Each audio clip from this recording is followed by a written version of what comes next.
ರಾಜ್ಯ ಬಿಜೆಪಿಯಲ್ಲಿ ಉಚ್ಚಾಟನೆ ಸಂಚಲನ. ಇಂದು ಬೆಂಗಳೂರಲ್ಲಿ ಯತ್ನಾಳ್ ನೇತೃತ್ವದಲ್ಲಿ ಸಭೆ.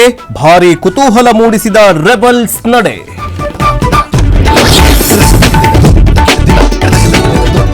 Honey trap case MLC Rajendra twist. ನನ್ನ ಕೊಲೆಗೆ ಸುಪಾರಿ ಅಂತ ಆರೋಪ. ನಂದೇ ಬೇರೆ, ನನ್ನ ಮಗನ ವಿಚಾರವೇ ಬೇರೆ ಎಂದು ರಾಜಣ್ಣ. ಯುಗಾದಿ ಹಬ್ಬಕ್ಕೆ ದರ ಏರಿಕೆ ಬೇವು. ನಂದಿನಿ ಹಾಲಿನ ಬೆಲೆ ಲೀಟರ್ಗೆ 4 ರೂಪಾಯಿ ಹೆಚ್ಚಳ. ಏಪ್ರಿಲ್ 1ರಿಂದ ಪರಿಷ್ಕೃತ ದರ ಜಾರಿ.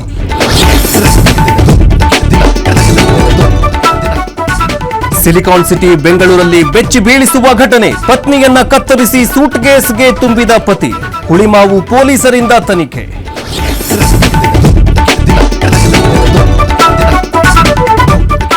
ಇಂದು RCB CSK high voltage match. Dhoni Kohli ಮುಖಾಮುಖಿ. ಚೆನ್ನೈ ನೆಲದಲ್ಲಿ ಗೆದ್ದು ಬೀಗುತ್ತಾ ಬೆಂಗಳೂರು.